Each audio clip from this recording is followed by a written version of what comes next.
Good morning Luzon, Visayas, Mindanao guys. Natay ko ano diri guys. Sinasabi daw nila na hard to find na variation na 2005 na 10 peso no. Na reverse 4.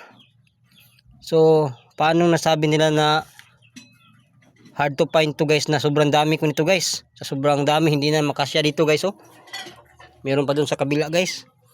Hindi sa pagmamayabang guys, hindi to hard guys, kasi ang hard guys yung 1906 na 1 peso silver coin na graded MS26, yun ang hard.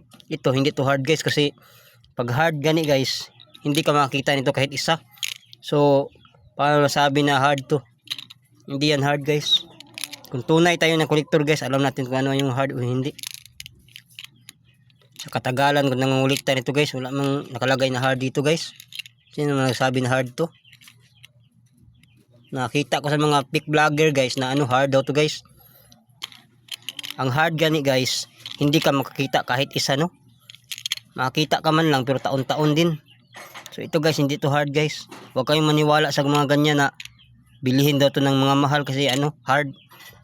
Huwag kayong maniwala guys, kasi ano sayang lang yung effort nyo guys. Nandito ako sa channel ko guys para i-reveal yung mga ano guys, yung mga pick vlogger no, na sinasabi na mahal daw to guys, kasi ano ito daw yung variation ng 2005 na 10 peso, nahirap daw siya makita. So ang dami natin ito guys, kahit 2002 na extra pointed star, so sobrang dami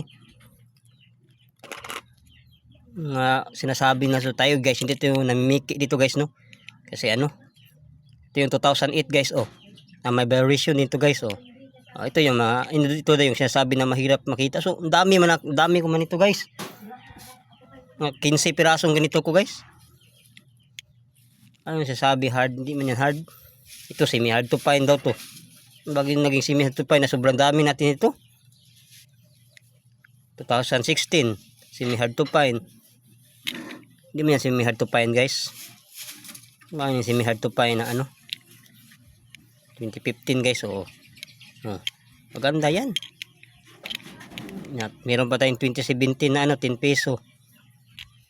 Ito sinasabi nila na ano hirap daw to makita. Ang hirap makita guys, hindi ka makita guys kahit ilang taong kang naghahanap, yun ang mahirap.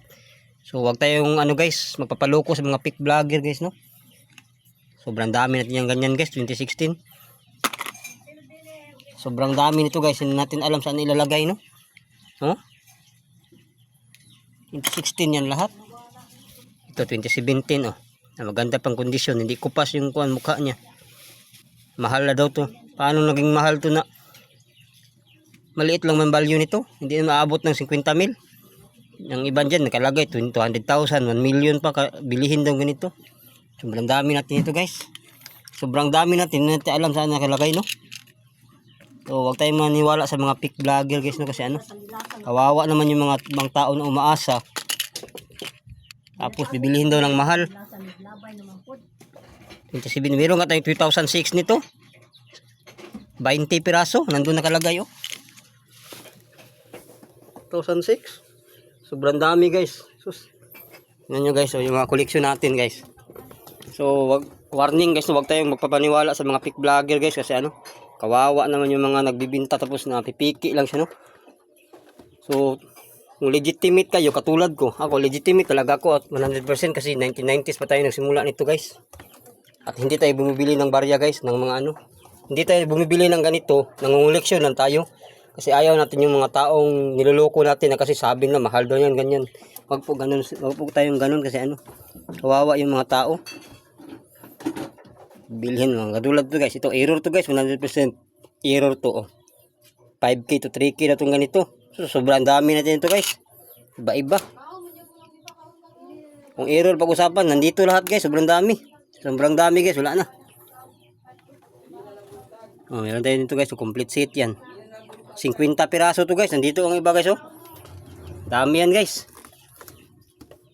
bilhin daw na 3,000 isa, 5,000 isa. Sus, mga pick vlogger guys, huwag tayong maniwala nun kasi kawawa yung mga nagbibinta ba. Meron tayo 20 pesos ito guys oh. So itong 20 pesos guys, sinasabi nila madalang na ito makita guys. Sobrang dami ko nito guys. Mga ganito 20 pesos. Ang iba binili-bili ko nilang gani. So wag po tayong ano guys, magsisinungaling kung mabibinta tayo no. Sasabi tayo yung totoo kasi ano, kawawa yung mga vlogger. Ito yung mga collection natin guys, yung mga antique. So ayun lang guys. Ingat sa pagbibinta no at wag magpapauto sa mga pick vlogger no. So God bless po sa inyong lahat.